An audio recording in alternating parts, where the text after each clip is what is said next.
Thanks for staying with us. It's time for us to take a look at Division 2 and 3 in Connie. It's that time of season. We've already reached the finals now, and it's come around so quickly, but it's been a great year in both divisions. It's been so close, probably more so in Division 3, where we had to wait until last weekend to find who, or the weekend before rather, to find out who would actually be playing finals. On the weekend we had two games where it would decide that the fate of both St Mary's and Parkside, and who would be playing in the first semi-final and who would be playing in the second semi-final. As it turned out, both sides actually went down to defeat, so Parkside stayed second and gave themselves a double chance in the finals.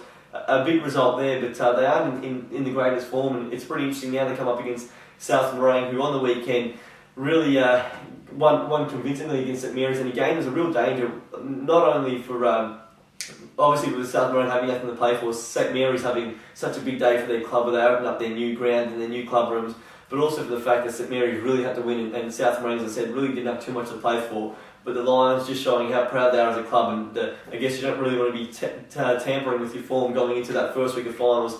This weekend, the second semi-final, it'll be the NFL match of the day as well, so we'll be down there calling the game from Epping at 2:10, South Morang versus Parkside, and from looking at it from afar, it seems that South Morang would have to go in as a pretty short price favourite. Yeah, it was a bit of a statement game by the looks of it against St Mary's. We were talking about last week that they could have maybe rested with nothing sort of to play for other than to almost put a bit of doubt in mind of St Mary's, who will probably be their main challenger for a premiership, along with Panton Hill. No disrespect to Parkside, just because of their injuries, it looks like it might be a little bit tough for them. But yeah, to come out and just to smash them, I think it was 55, 60 points at home, at the new home for St Mary's on such a big day, just really is a massive win for South Morang, and yeah, they would have to be almost unbackable favourites to win the whole thing, as they have been for, it seems like most of the season really. Well, it's an interesting one, because I guess we say they had nothing to play for, but I think internally they probably would have felt that they wanted to play Parkside in that first final this weekend, because obviously, as we said, Parkside's had such a wretched run with injury of late, and also with form. On the weekend they went down again to Panton Hill, and Panton Hill's found some pretty good form of late, so it's not the worst loss you can have. It was a pretty close game, but really have struggled. After 12 rounds they were actually had recorded only one loss. I think they were 9-1 and sitting second behind South Morang. Might have actually been first with a bit of percentage up their sleeve, but since then form and injuries have really been a worry for the club, and somehow they've still held on for second spot, which is a credit to themselves, give themselves a double chance, but you'd think it's really unlikely they can match it with South Morang on the weekend. But then again, finals is a completely different ball game, and as we've seen in the past, there always seems to be one upset in that first week of finals. So Parkside will be hoping that it's them who can cause it on the weekend, but South Morang surely the short price favourite in the NFL match of the day. It's the second semi-final. The loser of that game will end up playing the winner of Panton Hill up against St Mary's, and it's another really interesting game, because going into this final series, those two sides are probably the ones, along with South Morang, in the best form, and Panton Hill, since changing over their coach to Joff Byron about 6 weeks ago, have put in a really good month and a half of football. They've played 5 games, they've won 4, lost 1, they've beaten all of, first of all, Reservoir, I guess, which was a side that they had to beat to actually make the finals, but also knocked off South Morang, Parkside and St Mary's. It gives them great confidence, the fact that they've beaten all those sides that they're going to have to beat again to win this year's premiership. Internally they think they can do it. They've had a shocking run with injuries. Midway through the year they've overcome that. They're getting their best field on the park now, and they're winning those really big games ahead of finals, which gives them great confidence and great belief going in. But they come up against the St Mary's side, which has only lost, I think it's 2 games in the run home from about round 10 onwards, and they're in some pretty good form. That loss to South Morang will sting them. What happened last week, I guess, as we said, went down by 55 points. In a game they really set themselves for, they really fancied their chances. They have knocked off the Lions during the season as well, but it didn't go to plan, and it's a really interesting one, because they're both in really good form. It's the youth of St Mary's playing their first final up against the experience of Panton Hill. Both sides will back themselves and have a red hot go.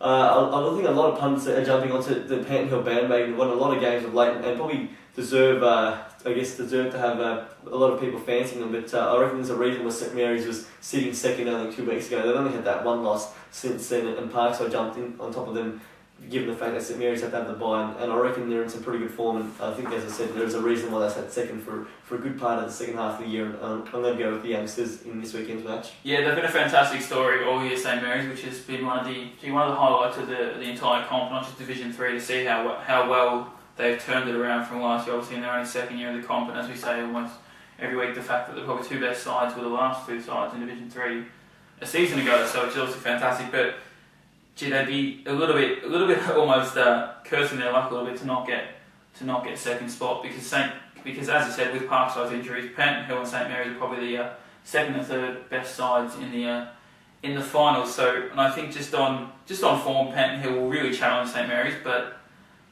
St Mary's, they've, as you said, they were second throughout. Just a couple of weeks ago for a reason. They're really good and a pretty hard drilled side as well. So it'd just be interesting to see how the kids can handle it. Be their first final, which could come into it, but I think they should still get the win.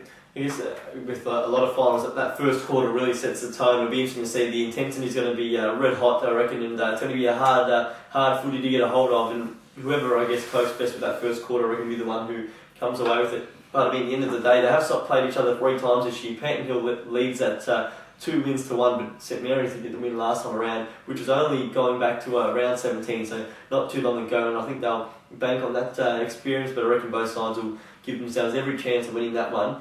In Division 2, we've got it's a massive final now, and on the weekend we called, I reckon, one of the games of the season. It was Epping against Lalor, the two arch rivals taking each other on, and I guess second spot was on the line. A lot of pride was also on the line, and one of the most bizarre games I think we've also seen for the season.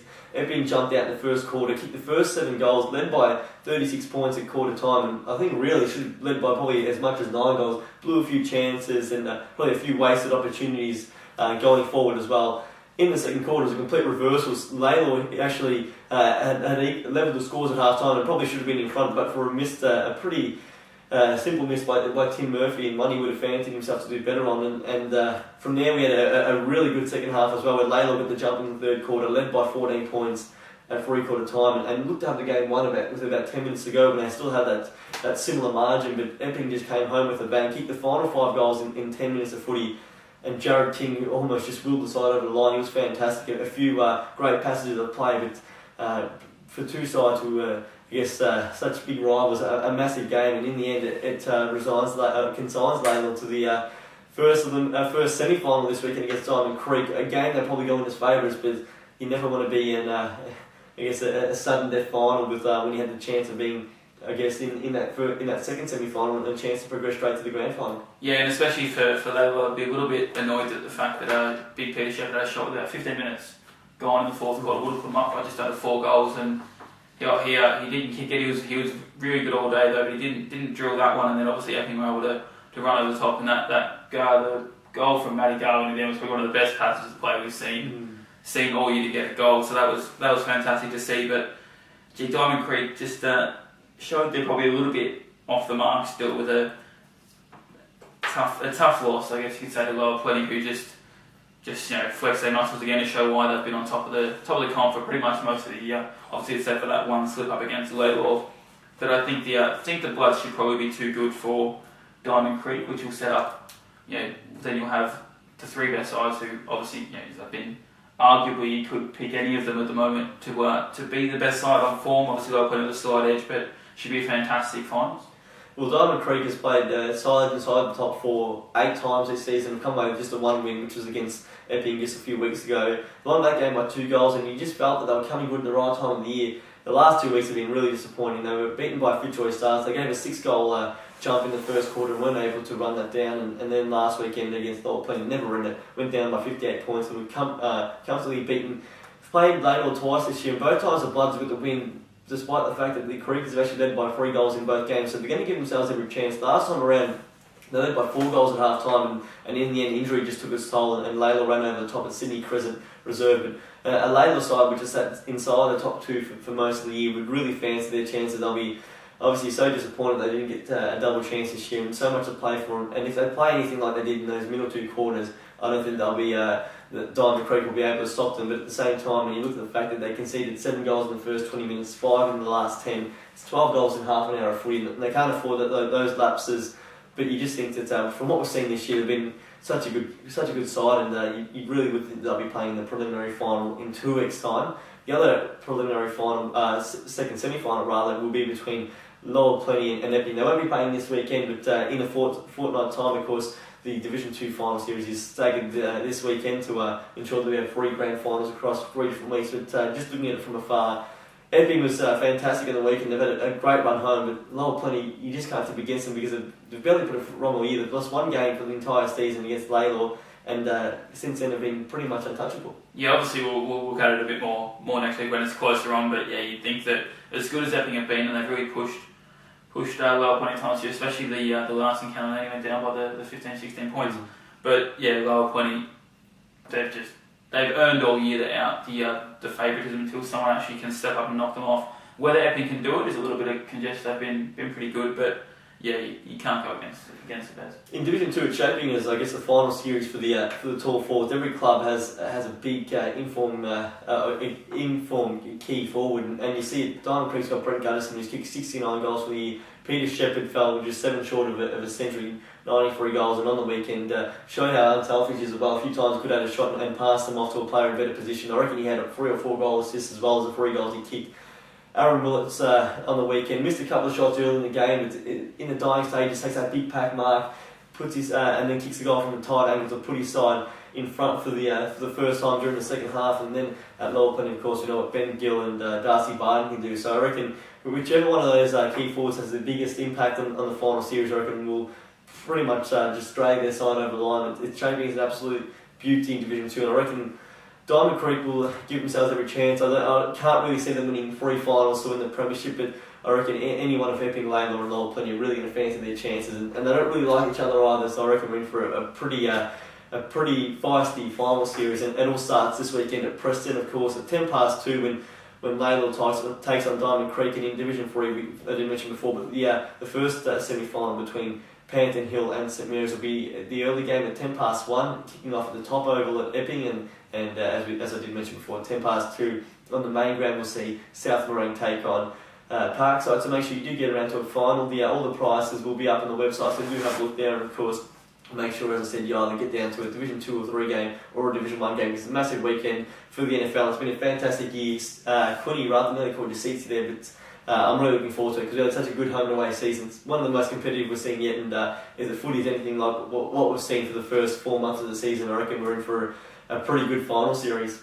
Yeah, we've had one of the best, a fantastic season across all divisions. There's been some great stories to all of them, some big upsets, and obviously some teams improving where we thought they wouldn't have. And hopefully, fingers crossed, the next 4 weeks will give us plenty more to talk about. Well, this time next week there'll be 2 sides who will have bitten the dust, and we don't know who they'll be just yet, so make sure you tune in next week as we'll dissect all the finals games and of course preview another round of football. It'll be finals across all the NFL by then, so make sure you're there because it's a massive month of footy coming up in the NFL, and make sure you are here again next Thursday to watch us preview and review all the action in the NFL. We'll see you then.